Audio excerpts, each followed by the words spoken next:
Welcome to episode 30 of the What the Futures podcast. I've got a packed show once again. We go over the hour mark on this one, but I have to tell you folks, we talk about a lot of important crop marketing stuff. My hot topic, to sell or not to sell, that is the question. Well, it is not actually the question at all. Stay tuned in the episode. We're going to talk about why. We're going to talk about what you should be doing for crop marketing on the farm. And I know you've been busy at it. You've had a busy spring selling crops. Fantastic. Check out the show. Hey folks, welcome to the What the Futures podcast, where we break down complex market trends into simple, actionable advice. It's your quick guide to better farming decisions.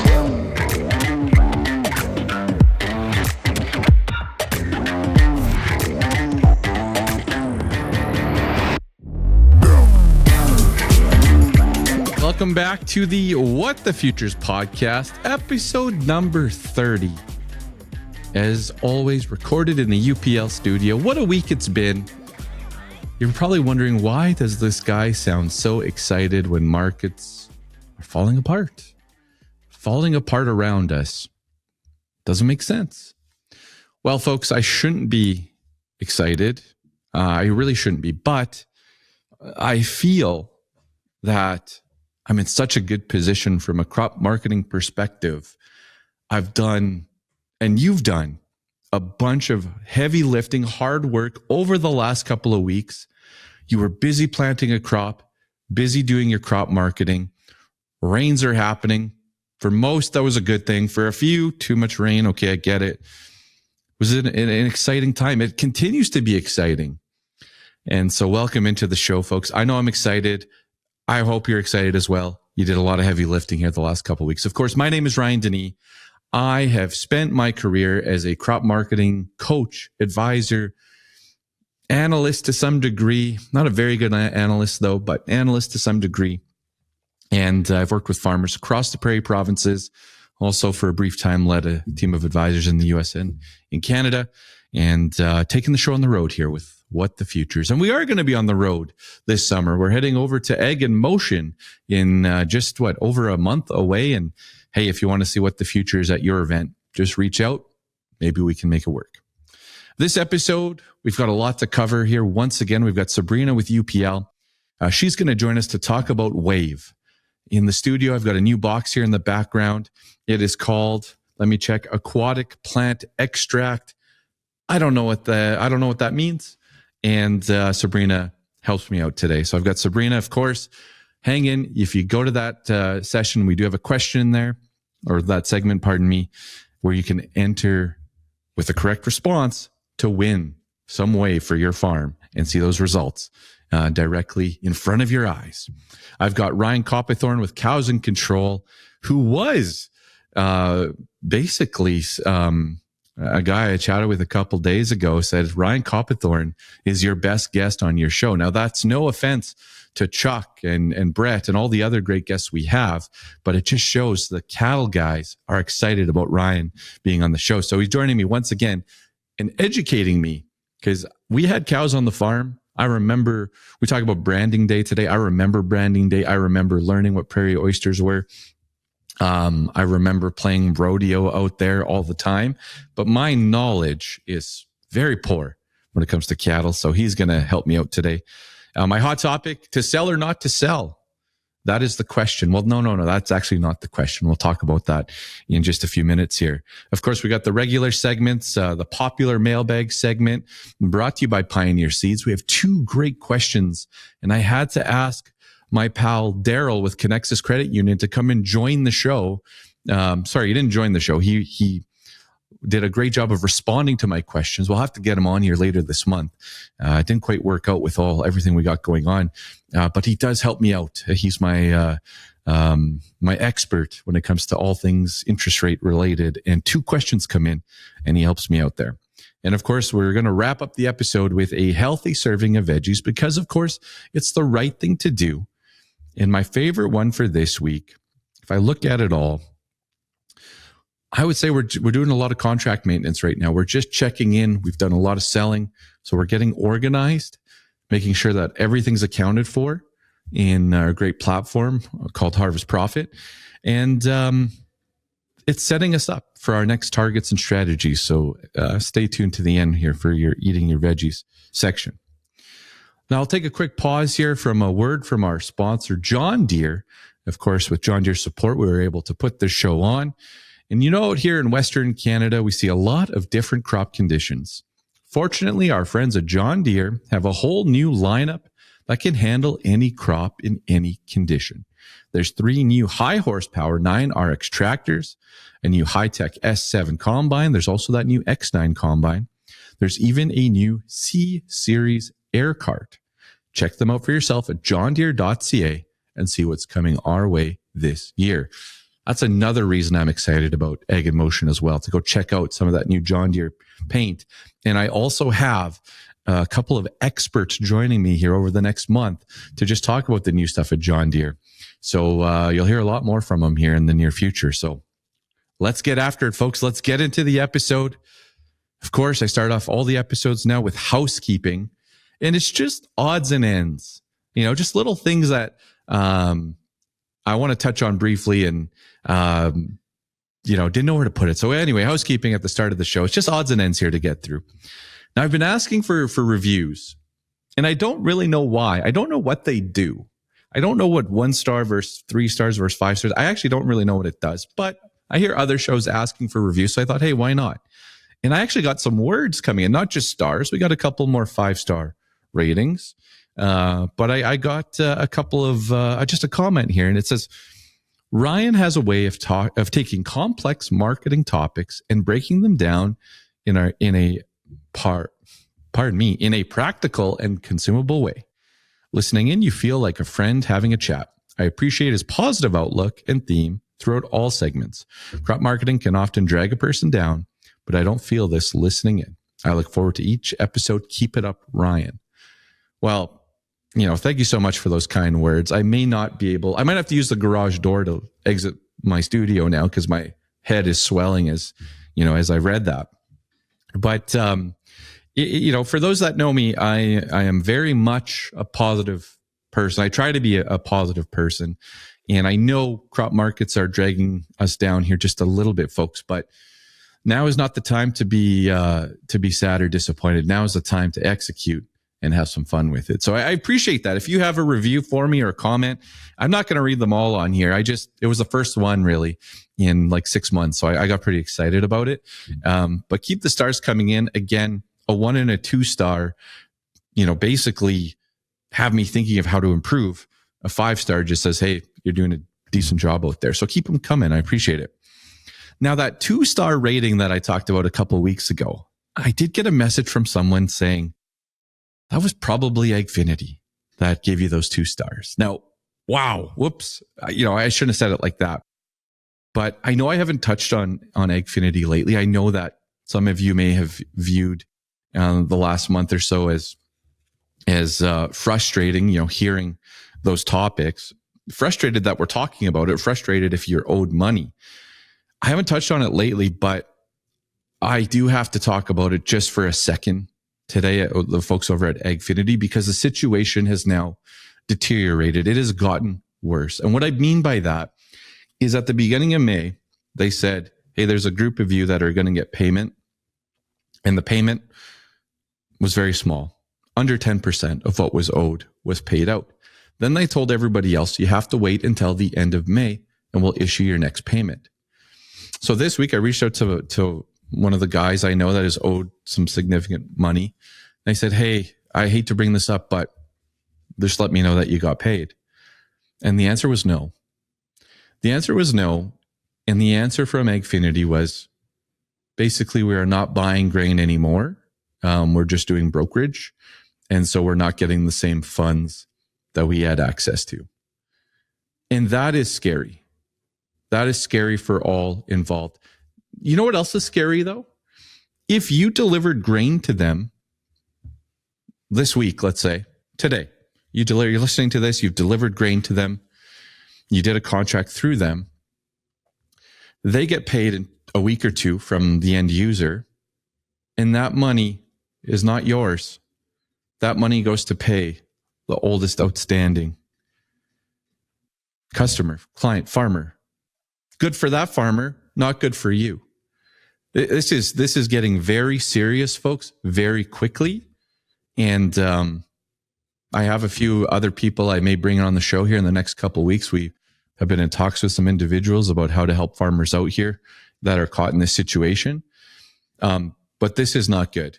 The other thing I'll add to this, my understanding is that the folks in that office just continue to get paid, which is, you work for an employer, you expect to get paid, right?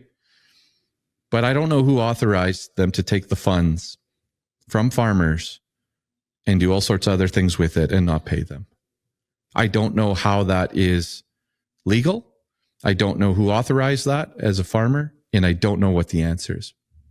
That's all I'm going to say for now. If you're caught in this situation, I feel for you.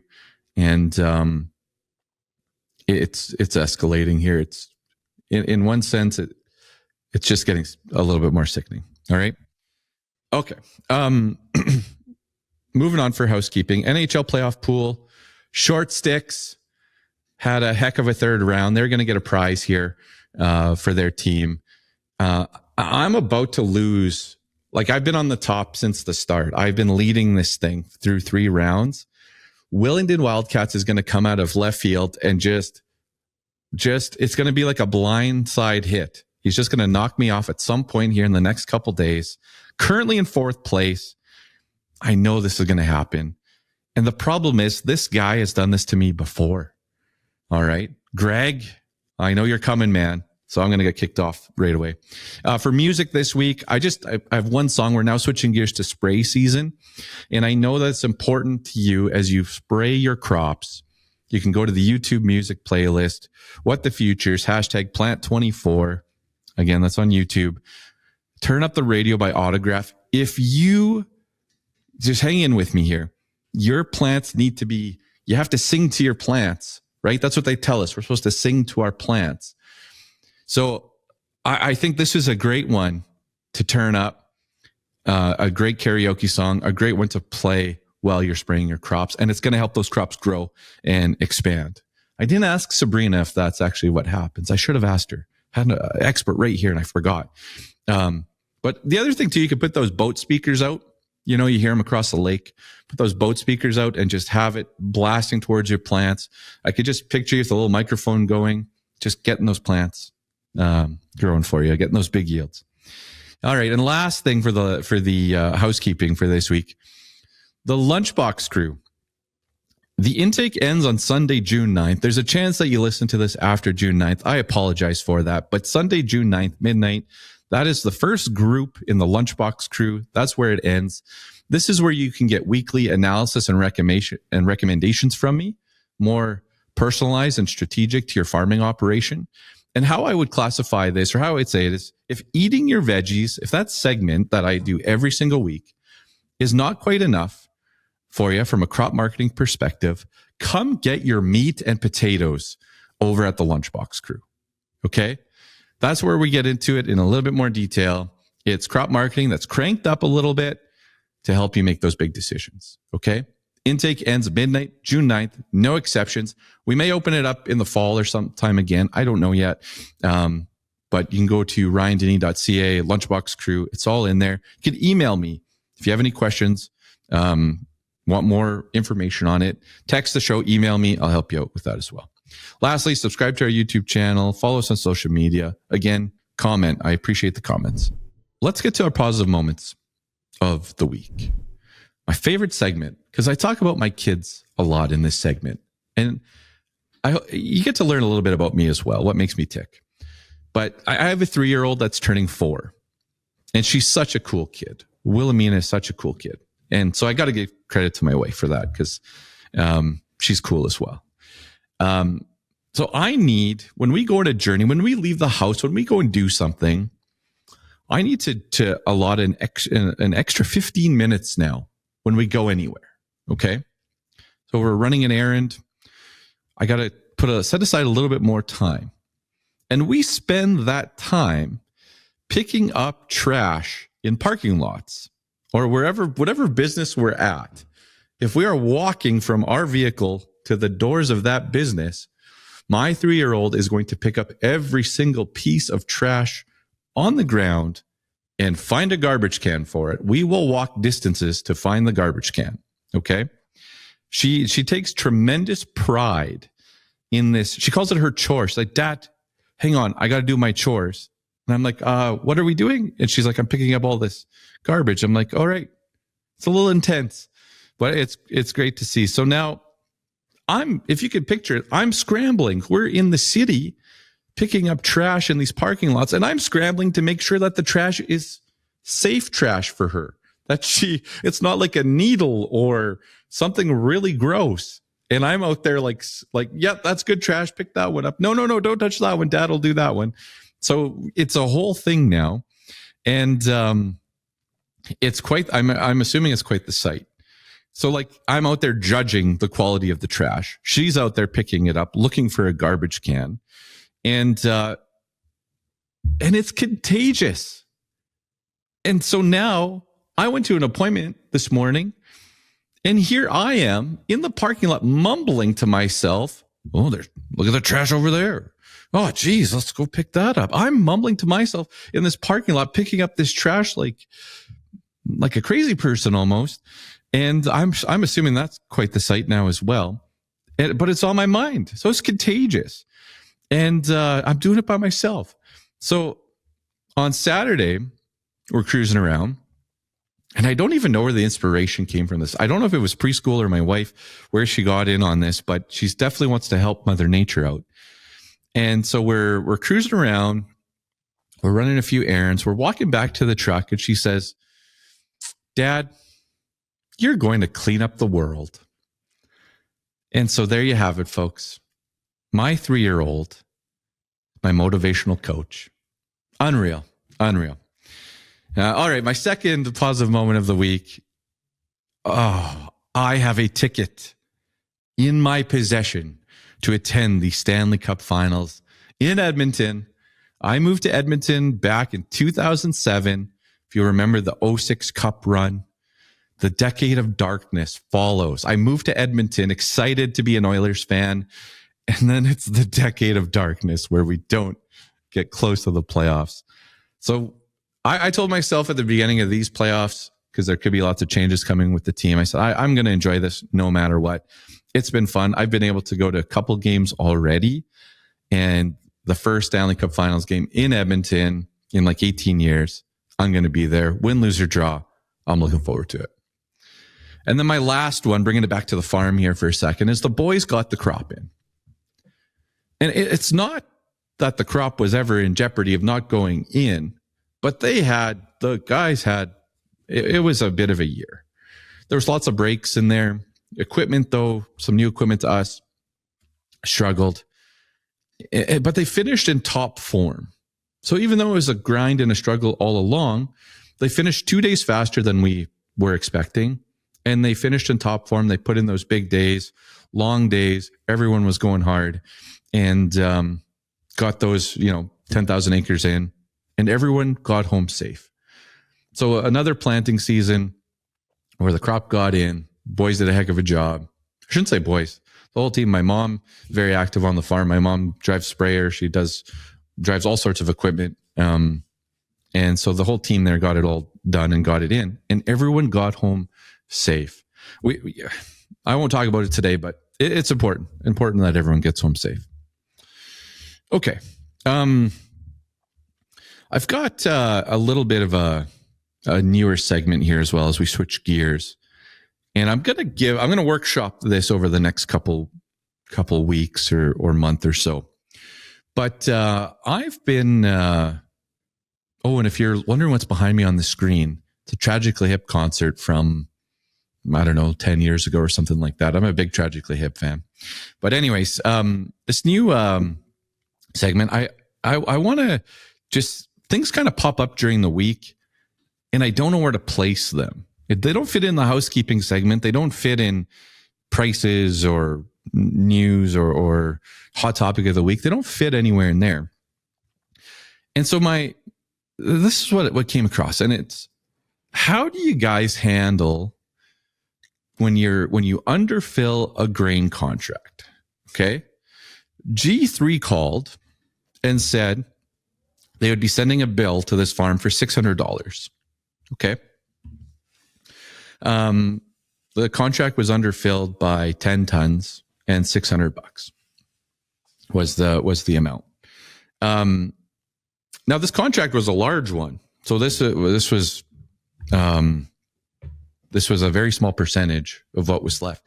When I used to work at Viterra as a grain buyer, when the market would drop, we would go in, we'd have a list of contracts. And they said at that time, I think anything under $200 or $300 we could close out without question. So we would look at them on down days and we go and close them out. If they were under the market, we'd go close them out. If they were over the market, you just leave them alone. And we worked like, I don't know if you worked hard, you're just clicking a button, but we kept a close eye on that. And I don't know if I made a handful of calls in 2 years. I don't know if I made a handful of calls to collect. I can't think of it. I know one for sure. Because that one led to me leaving that grain buying job because it was, I'll tell the story one day, but it was very weird, very stressful for nothing, stressful for the farming operation and stressful for me. Anyways, but how do you guys handle it? How do you guys handle this situation when you get this phone call saying, hey, you haven't filled your contract, we're sending you a bill? And I know a couple of years ago, this was intense. This was thousands of dollars and in a big rally, and every grain company held your feet to the fire. Didn't matter what it was. I remember farmer was owed like $150,000, and the crush plant, this was Bungie, they wouldn't release the funds because they were short 3.4 tons on the contract. And so the farmer's looking for the check, and they're like, where's the check? They're like, oh, you haven't filled your contract. Oh, really? We didn't know. What do we owe? 3.4 ton. Anyways, folks, things like that happened back in the big rally of 2022, 21 and 22. But how do you handle it? All right. How do you handle that conversation with the grain buyer? Because when I was a grain buyer, we cared about relationship. And so we cared about market share, and we cared about relationship, and we cared about buying grain. So we wanted to give as good of advice as we had, which wasn't great, but and then we wanted to avoid conflict. So again, we just close them out as we could. If it benefited the farmer, we'd do that. What do you guys think now? What's going on out there? Send me an email, respond on social media. I'll post it out there. Let me know what you think. All right, let's move over to the hot topic of the week. To sell or not to sell? That is the question. Well, it's actually not the question. All right. There's only one answer to this, in my opinion, at this time. And I've got my friend here on my left shoulder. I've got my friend Discipline. And on my right shoulder, I've got my friend, Mr. Unaware, scatterbrained, preoccupied. I could have thrown greed in there, but I don't like that. I don't like that scenario. I don't think it is about greed when you look at crop marketing today. So I don't really like that one. I like more unaware, scatterbrained, preoccupied. But as of recording, November canola is trading at $6.45. So that's down about $40 a ton. We had that bad day on Monday. Spring wheat continuing its journey of a decline, down a dime here, trading at $7.37 on the December contract. That was 50 cents higher last week. Soybeans, same thing, big drop in beans. And I start looking at corn, and corn's down on the December contract. We're down 2 cents as of recording at $4.60, and we have lost 30 cents since last week. So we've had a pretty significant decline here. Now, I've talked about this on the podcast before. I've talked about, building this body of work over the last 6, 7, 8 months now, and then using this time of year to execute. And if you've executed, then right now you're doing what I'm doing, which is just maintenance, making sure my contracts, I got everything up to speed. I know my percent sold. I know what strategies I've got implemented. I'm taking this time as the market pulls back to just regroup and see if I have any gaps. Am I comfortable with my percent sold? Is there reasons to be getting uncomfortable? Should I be extending sales further? How can I safely do that? But my conversation or the thought process now is, I've done a bunch of heavy lifting here already, done a lot of work. Let's circle the wagons and then make this next plan. For wheat and canola, I've chatted with some growers here the last couple of months, and, we put a plan in place in winter where, when we got to Farmers Day, we would want to be half sold, at a minimum, which is just kind of crazy. Some of you listening think that's probably an outrageous statement, but Farmers Day is I know there's a Farmers Golf Tournament on Friday, but I think the official day is maybe next week. I think UFA sent me an email about June 14th. Anyway, Farmers Day is now. It's right around the corner. And, the plan, we've executed that plan here for as best we could here for the most part. So now as you sit here today, the reasons that we had the rally are starting, they're coming out, right? So delayed planting of U.S. corn, that's come with the corn crop is what did they say earlier this week? 91% good to excellent. Like, it's phenomenal. The Western Canadian delay, it's slowed. It's fine as well. Now we get into June and most of the crop's in and it's good, right? And what happened there is that we go from Friday of, planting is delayed to Monday where, wow, crops look good. Wow, look at that. Crops look good. And the market has just kind of changed their tune here over the weekend. It was like, and crops look great. Like, it was wild. Got a lot of growing season ahead of us.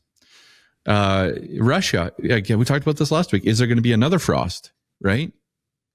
Hopefully not, for the sake of the crop, but are the estimates now, are they too low? Are they too high? Where are we at? I read a report here yesterday where, this analyst who has a very strong track record, doesn't think the damage is as bad, as severe.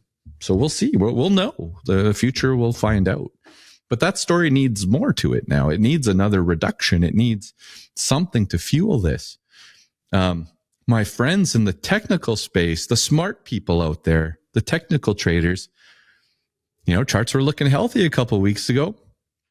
Not hearing that anymore. Not hearing that this week. Saw some flurry of recommendations come out earlier this week. And, people are, I think last week I said, sell the rest of your old crop, right?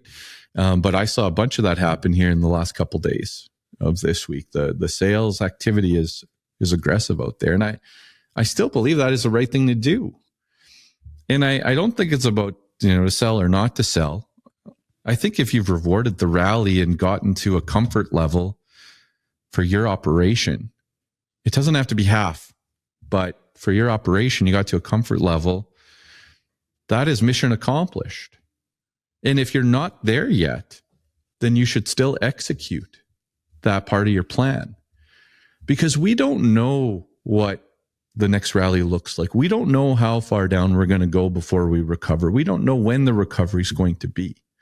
But what we do know is that you on your farm today, as of listening to this recording, you can make a phone call and say, hey, I'm a little bit undersold. I want to get something done. What is available to me to get something sold? And maybe your bias is to participate in the market for the rest of summer. Maybe it's, how do I protect against a buyout? Maybe you're phoning and saying, hey, I'm at my comfort level, but what can I do now to protect myself further without a buyout risk? If you phone your Viterra and say, hey, I've got as much sold as I'm comfortable with, but these markets are starting to peel back. I need to lock in more margin, more profit. What's available to me? And hey, they might tell you, hey, let's add some put options to some of your contracts. right?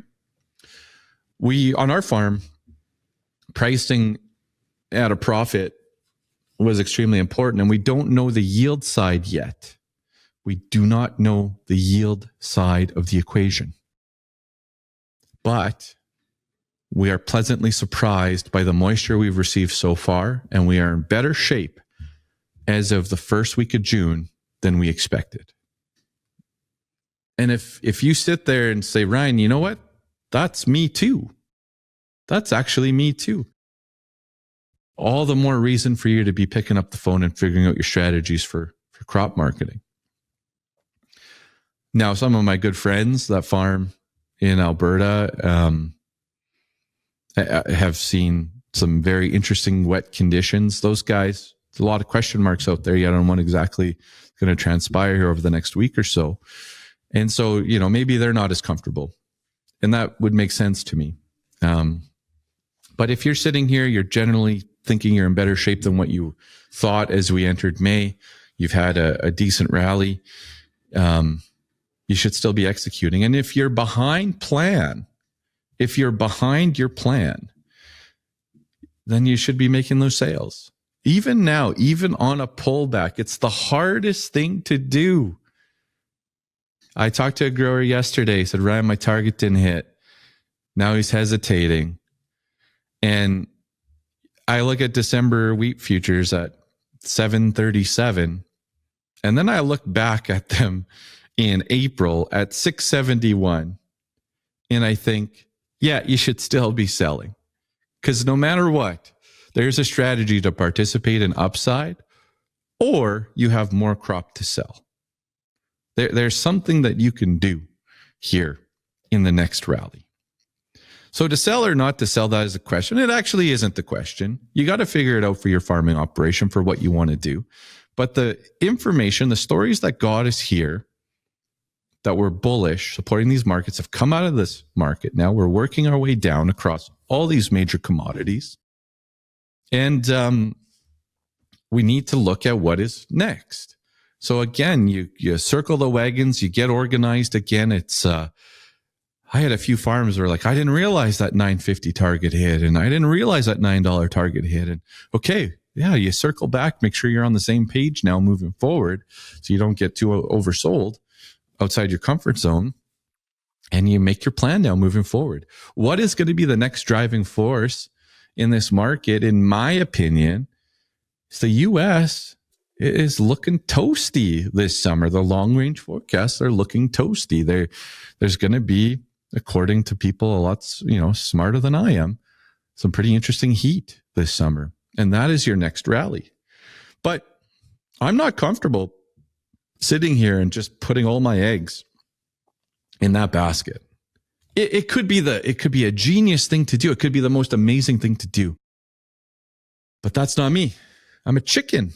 I want to have a profitable farming operation. I want to make sure that profit has presented itself in this rally. I want to take advantage of that and get some of that secured. So you all have to figure it out for yourselves, folks out there. I can't do it for you. And I don't know what the right answer is for your farming operation. And all the crops are different. Like green peas, man, I'd have all my green peas sold. You guys know that. You've heard that past episodes. I'd have all my maple peas sold. All my green lentils would be sold. We're bullish yellow peas. We're bullish red lentils right now. A little bit on red lentils. The red lentil guys just perked up, but just a little bit. With Chuck's help, we're a little bit bullish there. And but your wheats, your barleys, your canola, your soybeans, your corn, that is all stuff that you should be hyper focused on right now for your farm and getting that sold. So that is my hot topic of the week. I didn't talk about the Bank of Canada cutting interest rates. I didn't talk about why this drop necessarily happened. Maybe I'll get to that later on this episode.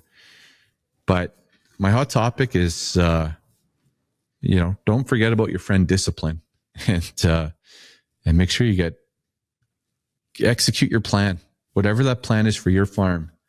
I hope you're executing and continue to execute. All right. let's switch gears now. Let's talk cows. Let's bring in Ryan with Cows in Control. After that, we'll get to prices, maybe some market notes.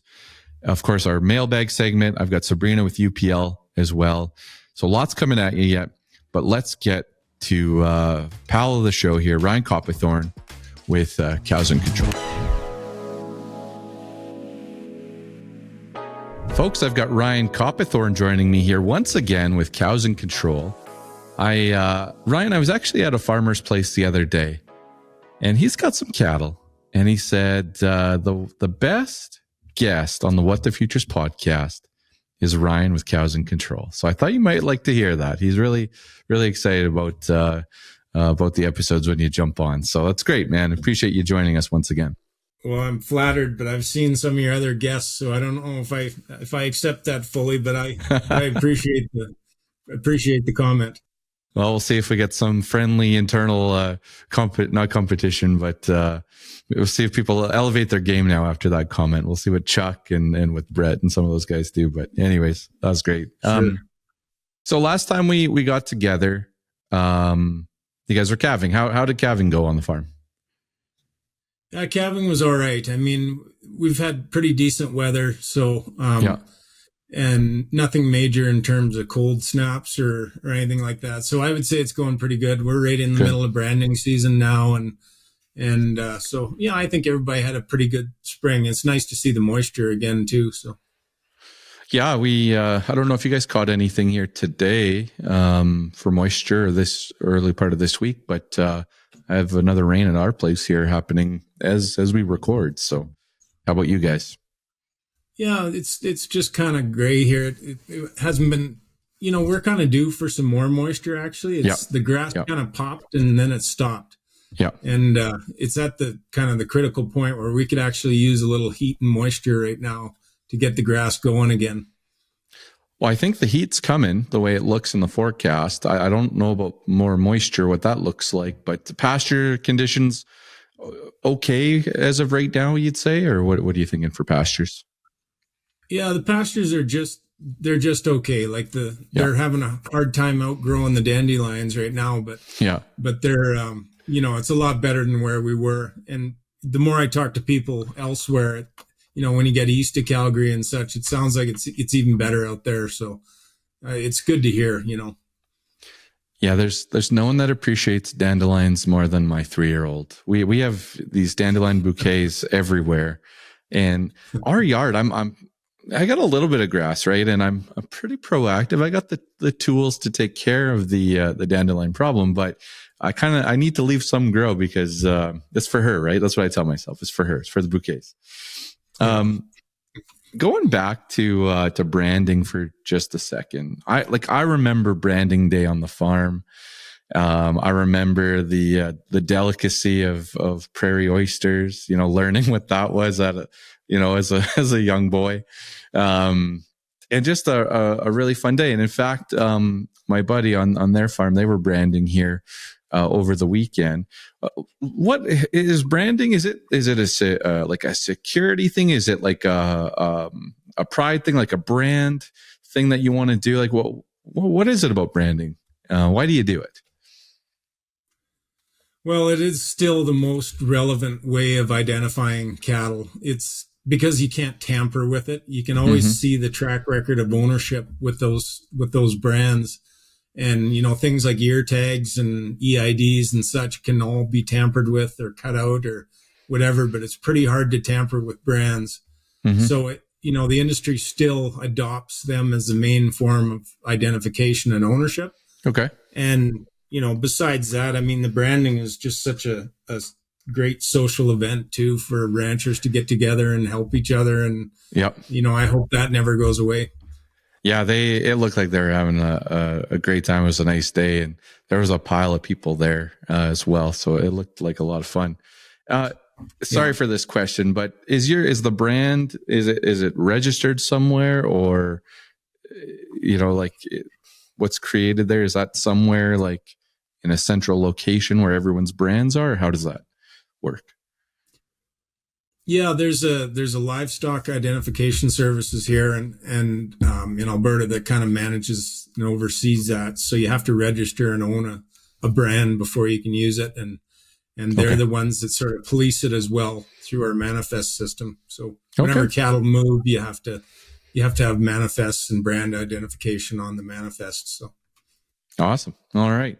Well, I know that's elementary for you, but hey, I'm learning something here. So yeah. yeah. All right. Let's chat cattle markets here. I was looking at futures before we jumped on to record here. But what are you seeing from a cattle price perspective? Are things, backing off at all? Are they exciting? Is there any seasonality to these cattle prices? What do you see out there?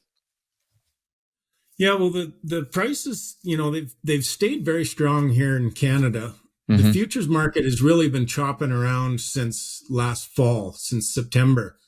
We had a bit of a drop, after September of last year into December, and then it's really just kind of chopped sideways during that period. And Mm-hmm. and I think it was kind of due for a correction. We've had 2 good years of a solid run, actually 3 really, but 2022 and 2023 were exceptional years for price runs. And it's kind of been cooling off, catching its breath. One of the things that, I'm kind of putting out to clients right now is that if you look at it from a seasonal perspective, this is actually the time of year when feeder prices go up. Definitely, Yep. they go up from now till September. And the live cattle futures on most years, these fed cattle will actually drop this time of year into September. But in bull markets, they don't drop. They kind of either hold or go higher. Okay. So both cases suggest that we have a potential for higher prices here in the next few months. And, we've been kind of treading sideways because there's a lot of the packers are slowing down their kills right now, and they're allowing these cattle to get bigger. They've taken away the weight restrictions on the cattle that they take in these plants now, so Okay. that we're making bigger and bigger animals and producing the same amount of beef with less animals. So it looks like we have lots of cattle around in these feedlots, but really it's just because we're producing bigger ones. And it's kind of like, if somebody doesn't get off the escalator at the bottom, it just starts to pack up. And that's what's going on with the feedlot system. But I think that's going to clear out here in the next little while as these carcass weights will start to drop here. Okay. And is this a trend, like bigger animals? Like, is it a trend moving forward? Like if we look in 5 years or 10 years, like, are the animals just going to get bigger and bigger through that time frame? Or is this just a kind of a temporary thing? They have been. They've been getting bigger and bigger ever since the 70s or whatever. The carcass Okay. weights grow like 7 pounds a year. And, I've put together some statistics like carcass weights are growing every 10 years, are basically replacing the need for 10% of our cattle just by making these animals bigger. We need, less cattle. Yeah. So that is a long-standing trend. I don't know if it's going to keep going or not. I don't know how long it can keep going, but eventually it has to sort of taper out. But seasonally, I think we've kind of seen our max. Like this is a period of the year where Okay. Carcass weights will start to drift lower now. Okay. All right. I know in the main newsletter that I received from you, there was the headline, are we short ranchers or cattle? And I don't know if you want to expand on that right at this moment. But yeah, I'll turn it over to you on that one. Yeah, and to me, that's almost the same discussion as those carcass weights, because as we get more and more efficient, we don't need as many cattle and we don't need as many ranchers. And so, as I said, in a decade, we've basically replaced the need for about 10% of the cattle just by making them bigger. And you start to wonder if there's a value decision that needs to be made at some point where, we're on one hand, it's nice to be efficient and productive where we can produce so much beef with fewer cattle.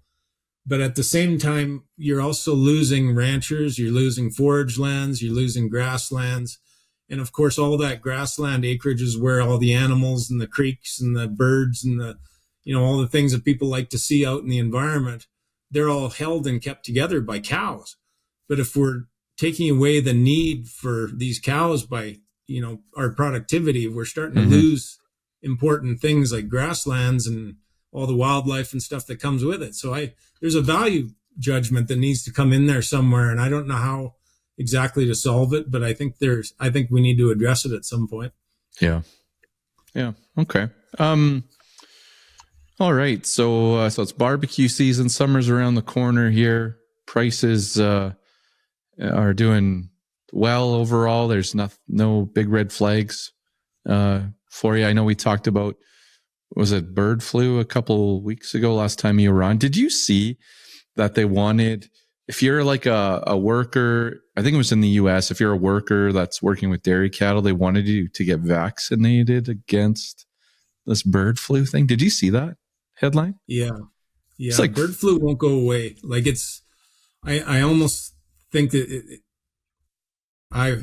you have to be careful what you say sometimes, but it's like, it just keeps reemerging, and it's funny because it's not really a big issue right now at this point in terms of risk to the consumer.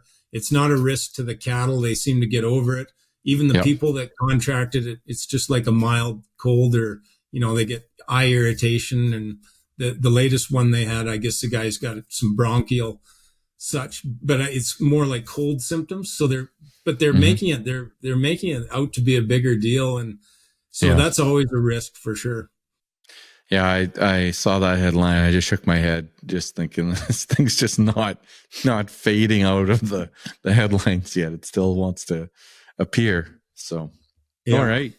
Okay. So, my last thing I have for today on my agenda was just this hedging class that you have coming later this month. Can you tell us a little bit more about Friday, June 14th, and what you have going on in Calgary? Yeah, like I got a request from, some of my clients that I've had, new and old, that have they like the services I provide, but they still want more basic training on how to use some of these tools like futures and options and such. And so I decided to make a very basic introductory course on hedge trading. So how to use, what is the futures market, how to use it, how to use options, how to use price insurance, those type of things. So this one will be a very basic course. Maybe in the future we might get more intermediate where you get into some strategies and things like that. But for now, I'm just it'll be a training, sort of a 101 course on hedge trading. And I've already filled up for this seminar, so I had a really good response, and looking forward to maybe putting on another one perhaps later this year. Yeah, sounds great. Yeah, if you get the time in your schedule, let me know, and we'll definitely help you promote that. Okay, cool. Anything else you want to touch on before I let you go this week? No, just look forward to more moisture and good prices, and hope things carry on, because we're starting to see now in the industry with this moisture, we're starting to see people starting to retain heifers and keep cows, like females, on the ranch. And that's a good thing. Like that hasn't happened yet. And it's just starting to happen now in the US and Canada. Okay. And so that's a good thing. These bread prices have come up quite a bit. So people are starting to see some money in the business and want to build their cow herds back up. So I hope that continues. Awesome. You betcha. Sounds like we definitely need that. So that's good to hear. Okay. Well, thanks a bunch, Ryan. Thanks for joining me here once again to kick off the month of June. Have a great hedging seminar there in the next, I guess that's going to be just over a week away. So have a great seminar, and have fun out branding as well. Yeah, you bet. Thank you. Always great having Ryan on the show with Cows in Control. He knows his cattle stuff, and I clearly do not. But hey, I learned something today, as I usually do when he joins What the Futures. All right, let's go now. Let's go to the mailbag section of the show. Of course, sponsored by Pioneer Seeds.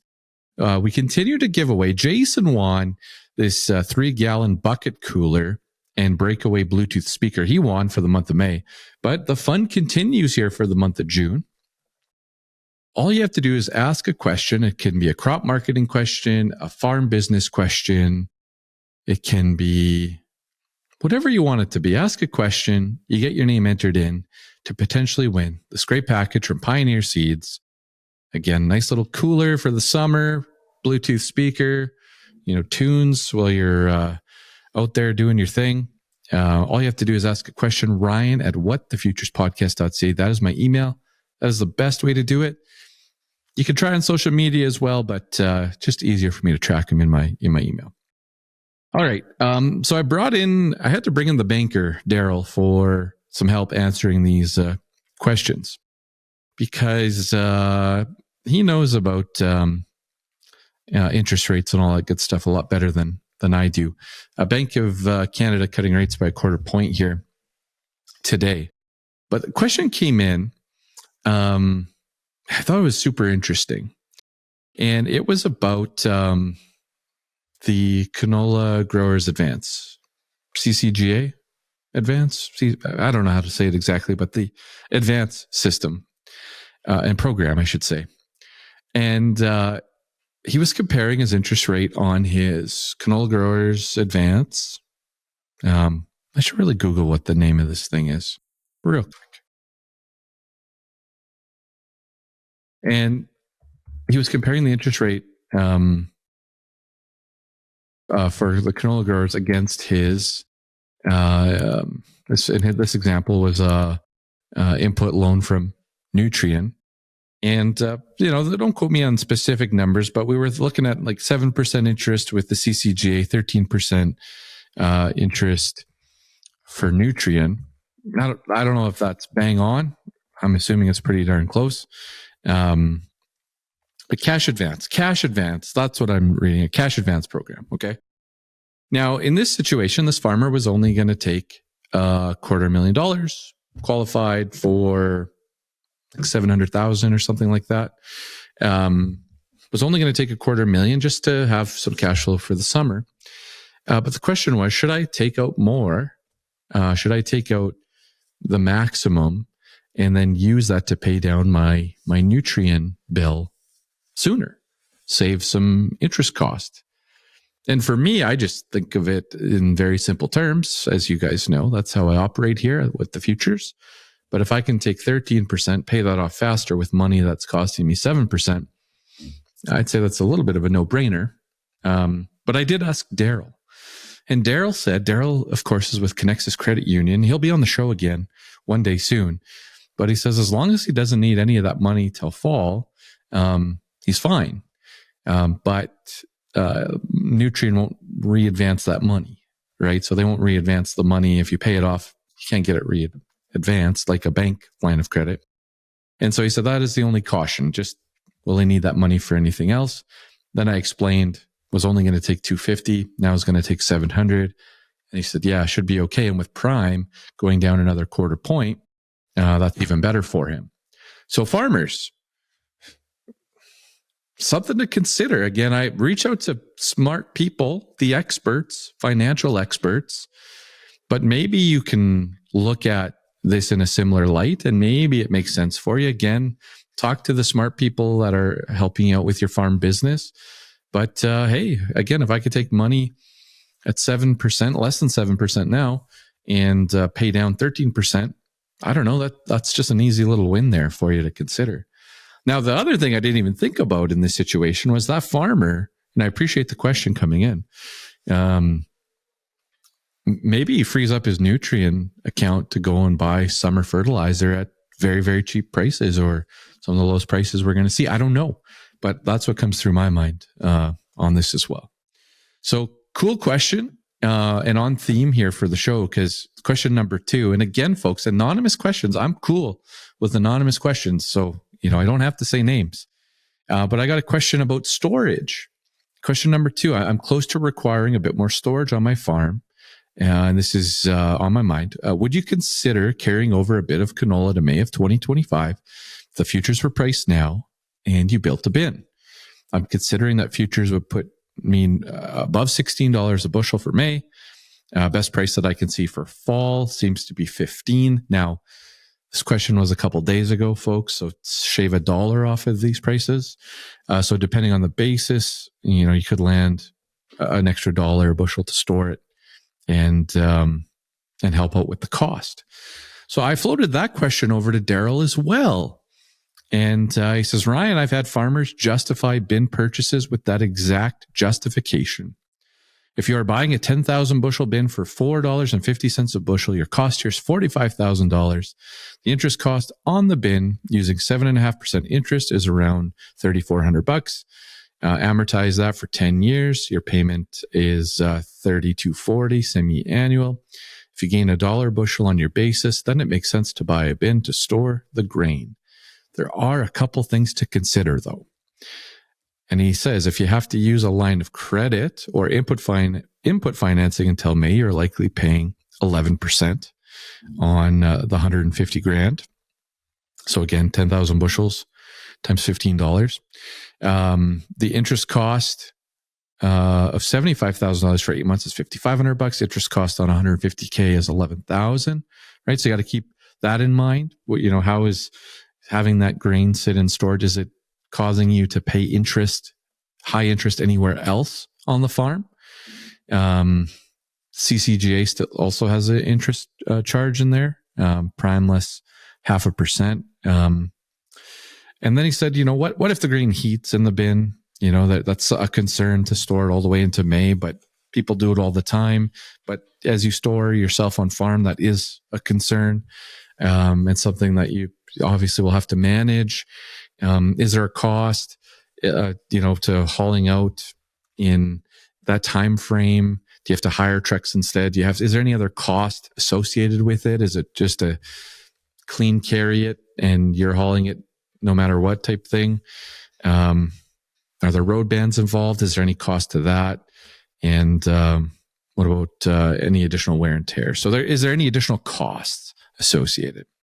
But if you have good cash flow, Daryl says, if you have good cash flow, don't need a line of credit, can pay for the bins in cash. Could you take that money instead and throw it in a GIC for 8 months? What would that gain you? Or for 10 months, $5-6 grand there. And anyway, so that was the response that Daryl had when it came to that question. He says, there's lots of things to consider. Bins are not usually a bad investment, but you need to take in a lot of considerations before you purchase them. And then his favorite line at the end is, my brother-in-law always told me, if you really want something, you can justify anything. So great question. Thanks for sending that one in. Hopefully that helps you out a little bit as well in that decision. And, when I looked at it, I thought, geez, yeah, potentially gain $1 or whatever that scenario is going to be, 75 cents, $1, $1.25, kind of a no-brainer. But as you can see, the banker, Daryl, his gears are turning and he's got lots of different angles here to consider. So that's it for questions for this week, folks. Keep them coming. Ryan at whatthefuturespodcast.ca. I know you guys have questions about these crop markets. I know you do. Don't be shy. We could say your name. We don't have to say your name. Let me know the scenario. If you think I can help, send it in and we'll see what we can do.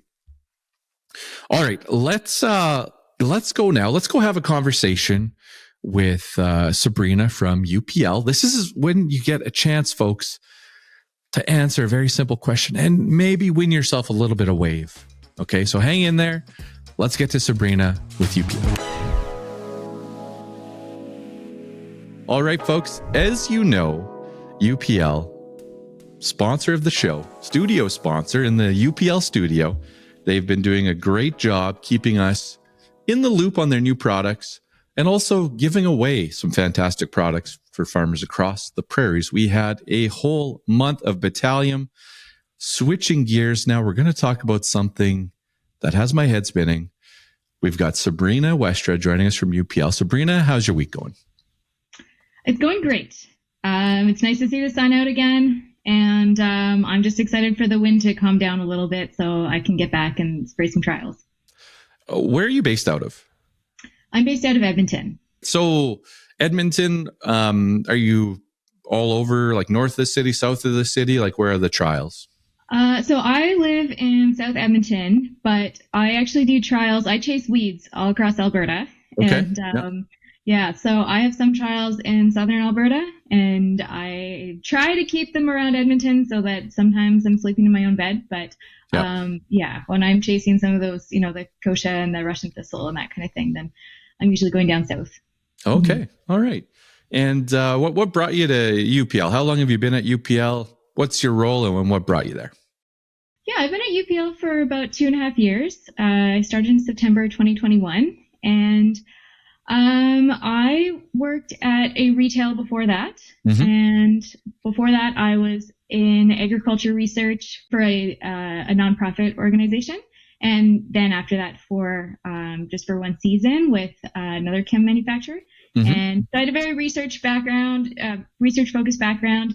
And then I did, working at the retail gave me some good commercial exposure for a couple of years. And then I did miss being more in the field and more small plots. So when that opportunity came along with UPL, I moved into that. Nice. Well, my first job in the Edmonton area, I moved from Saskatchewan back in 2007. And my first job was doing some plot trials just south of the city. And I quickly went into grain marketing after that. I couldn't quite get the timing down when I was spraying those trials. We had this thing we would push along. Was that the Ellerslie plots? It was just south of Ellerslie. It was back with BASF back in the day. Oh, and, BASF. Okay. Mm-hmm. Yeah. And I almost fell in like this, in an abandoned well. I was spraying the plot and then I'm like, I have to jump over this. So I jumped over the hole and then we had to flag it and they looked down. They're like, oh, wow, that's a bit of a drop there. So anyway, obviously it was too dangerous for me. So I just moved over to crop marketing after that. Okay. So my head is spinning a little bit. We're going to talk about wave. I think about, when I hear about wave, I think about surfing. And on the box, it says aquatic plant extract. What are we talking about here? Okay, so we are talking about a seaweed extract. And wave is actually a very concentrated seaweed extract. Okay. And I think, when I talk to growers and other agronomists, there's quite a few people I think who are surprised with how much research there has been on seaweed extracts as a biostimulant as something beneficial for crops. And this research, this has been going on for decades. At one point, I believe it was the late 90s, where some scientists, they were actually trying to figure out how to genetically engineer crops to make their own molecules that you find in seaweed extracts, because they could be quite beneficial to the crop. So it can help with stress mitigation and with stimulating that plant to, some growth processes in that plant, in those plants.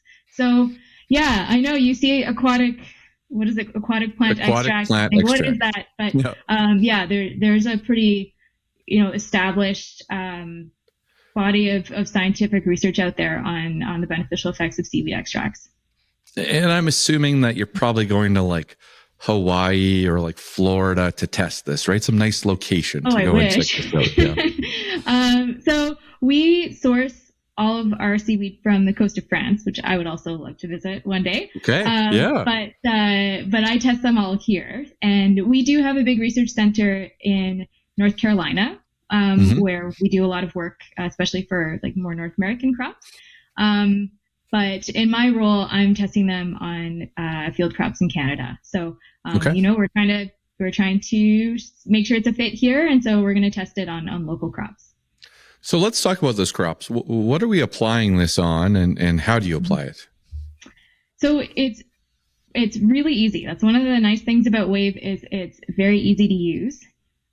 So we are testing this on canola, on pulses, on cereals, forages and alfalfa. Okay. And the nice thing about especially some of the field crops is that it mixes really well with a herbicide or a fungicide. And so you don't have to do another pass.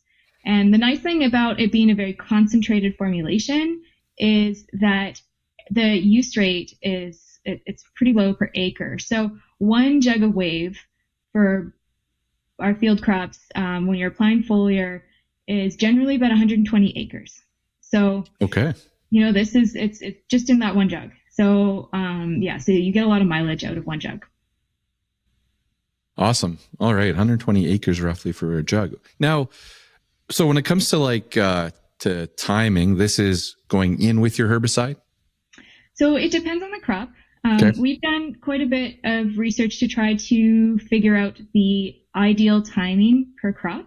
So with canola, we generally see we'll see the a better yield increase or a more consistent yield increase when it's going on at a second herbicide timing. Okay. And if you're not doing a second herbicide timing, which I'm sure a lot of people will be doing this year, but if you're not, then the first pass is fine as well. Okay. And with pulses, we find that, again, where we're getting most consistent positive responses and the best sort of larger yield increases is when it's going on first fungicide pass. Okay. So for canola, it's go time pretty quick here then. As of recording in early June. So, okay. Now, what are we looking at for, some expectations or results that you've seen working with this product? So first off, visually in the field, I think that the crops where we can usually see a bit of a visual difference is in pulses. Generally, we see straighter crops. They're taller, straighter. There's usually a little bit of a quicker row closure, which helps with harvestability and that kind of thing, having those straighter crops and standability. In canola, I'd say visually it's harder to see something just because canola is such a sprawling crop. But, one thing that I've done a couple of times is I've gone out to the field and I have my, my square meter, my hula hoop or whatever, and I throw it on one side, throw it on another side, the treated side and the non-treated side, and I collect plants from both. And then we look at the roots, and that's where Wave is one of the ways it works is it helps plants to direct more resources into their roots. And so generally we can tell in a wave treated field, you have some better roots on this side. So of course there's variability across the field and stuff, but that's one thing that's been kind of neat. Is that you can usually see a better root system on the wave side. Yeah, so for yield, in terms of benefits and yield, if we look at the last 4 years of trials we've done, I think we have over 60 trials, grower trials and small plot trials that we've been doing. And we generally seen about a 5% increase in yield. So again, this depends on the crop and it depends on the year. So we've actually seen a more consistent increase in yield. The better increases when there is like a heat or a drought stress, especially in canola. Okay. So,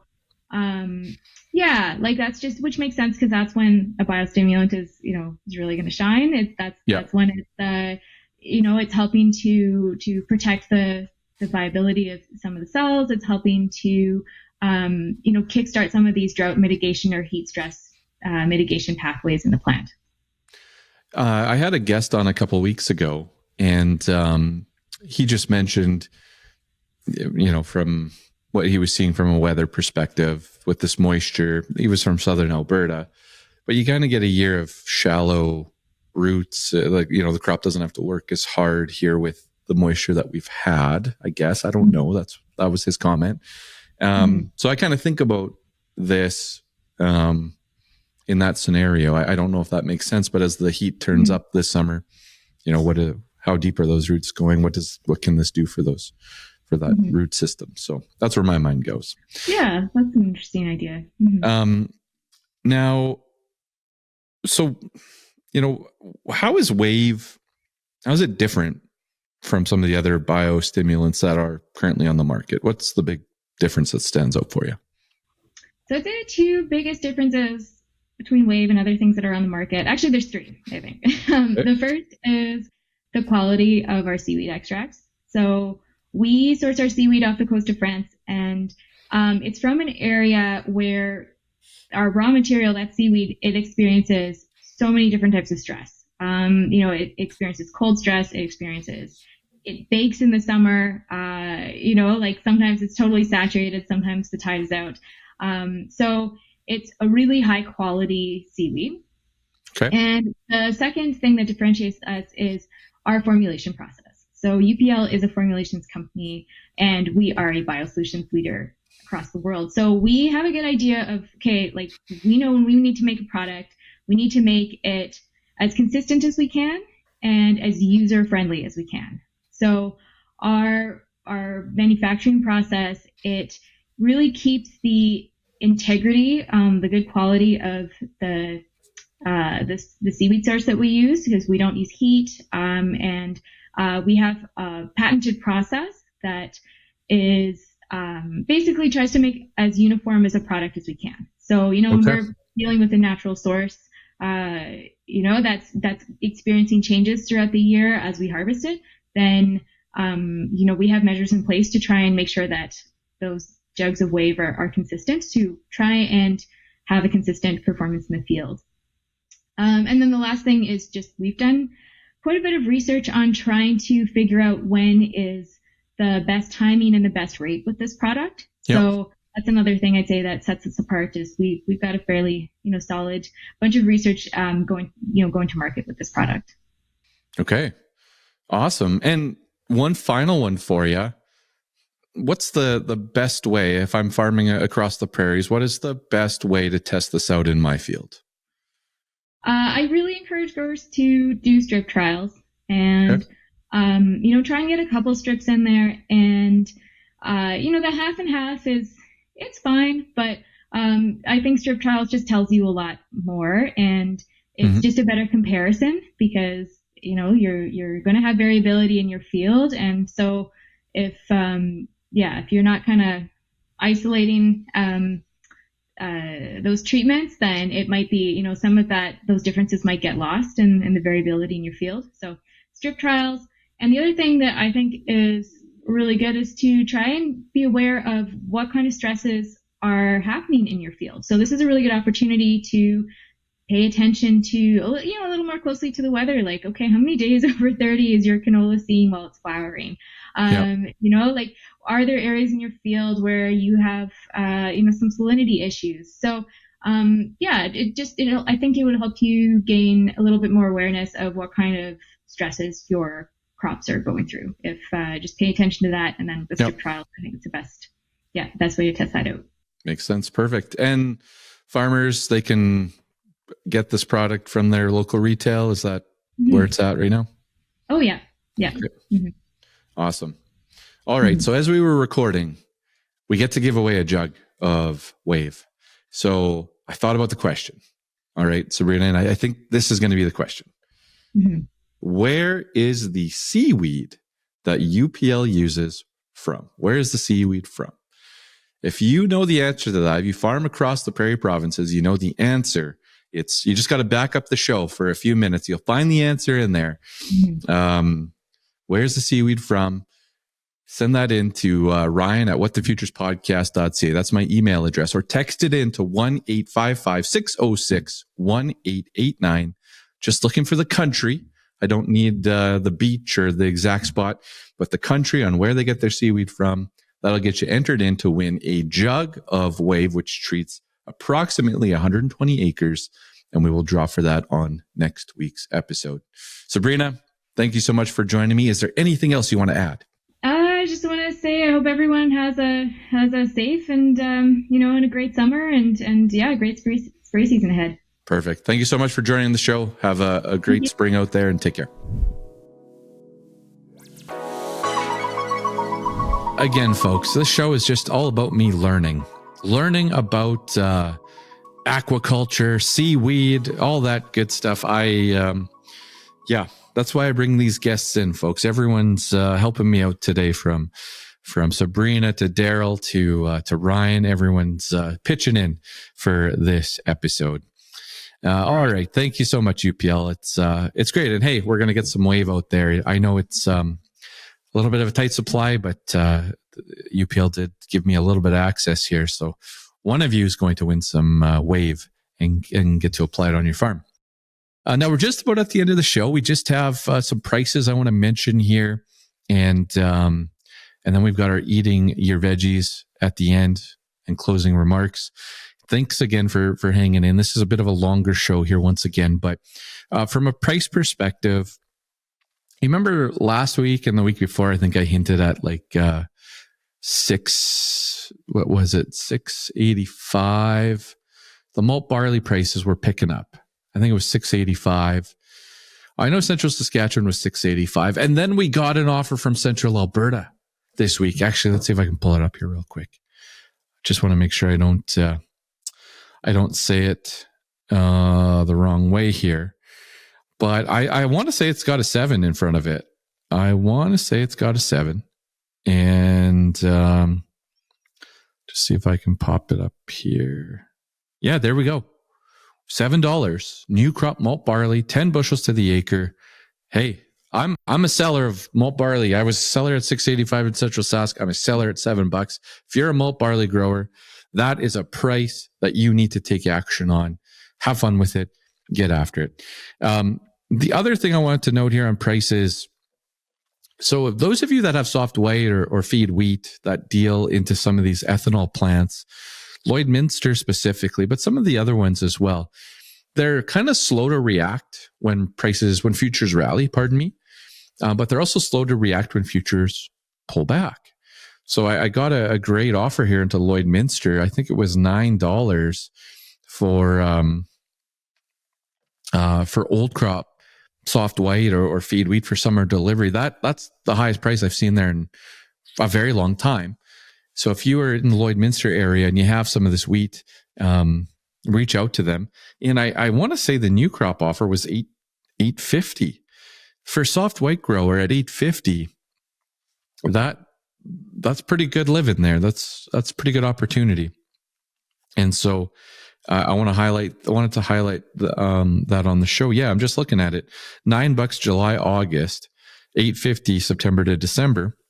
And I know those folks. You can work with them a little bit. You can grind them a little bit for maybe an extra dime or something to cover that freight. So take advantage of that, because futures, it's been a rough go here the last week or so. And I believe this trend continues for the next couple of weeks. So you want to get after that sooner than later for our soft white guys out there in the northern parts of Alberta, Saskatchewan.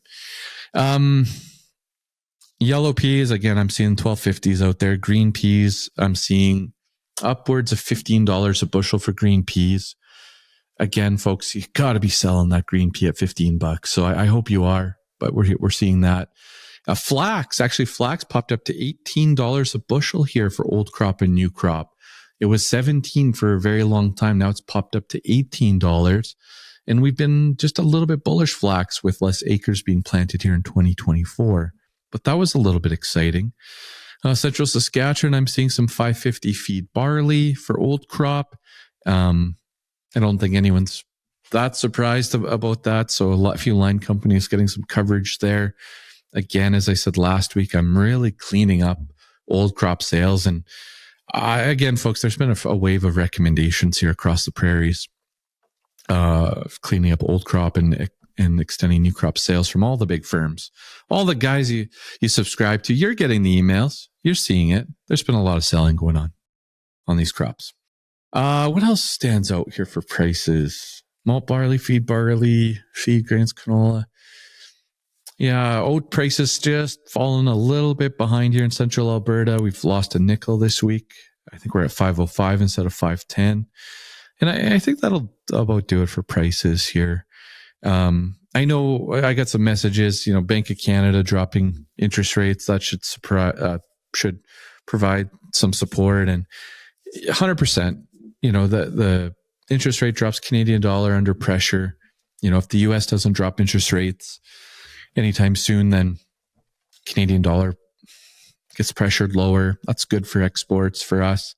Good for wheat basis. That's why we did a lot of futures first on wheat basis. We'll see. We're not sure how that all plays out yet. But yeah, maybe we'll get a little bump here in lentil values or a little bump in pulses and wheat basis. We'll see. Will it lead to a canola futures bounce? It could. But I was watching a video today. Standard Grain is the guy out of the US, brings in some great guests as well. His name's Joe. And they were referencing 2009 for wheat as being a reference year, and they were looking at all sorts of different charts today and analysis, and anything can happen. We get surprised all the time. Rallies happen all the time, but they were just showing the setup and of these charts and some of the downward targets that they were watching, and yeah, it. I don't know. We'll see. Time will tell. It always does. We always learn, but we might see. It wouldn't surprise me if we just saw a couple of weeks of downward prices, and then we see where we go from there. So, anyway, all right, folks. Let's. My favorite segment now. One of my favorites: eating your veggies, because it's the right thing to do. Don't forget, if you want your meat and potatoes, check out the LunchBox Crew. Right, that gets your veggies and your potatoes and meat over there. But 4 things to focus on. Well, 3 things, and then just the plug for the LunchBox Crew. But I guess what we're working on this week on the farm, crop scouting is happening. We got eyes out there checking things, honing in on that spray plan and how we're going to spray what we're going to all mix out there and apply. And the guys are cleaning and fixing equipment before they put it away. This blows my mind. My brother's all over this, but fixing equipment before he puts it away. I'm old school, man. You put that thing away, broken, and then when you need it again, you fix it. Not him. He fixes it and then puts it away. So good on him for doing that. Of course, I handle a lot of the financial side, so I'm just doing contract maintenance, just reviewing all my contracts with all my grain companies for 24 and for fall of 25. And that's going to help me decide my next strategies and targets, my next part of my plan. I've executed my plan to date, and I'm going to, focus in on now on my plan moving forward. I had a bit of a loose plan. I'm going to dial that in now as these crops mature and move along and get sprayed and see how things are looking. And of course, we're applying for our CCGA advance, our cash advance, as well.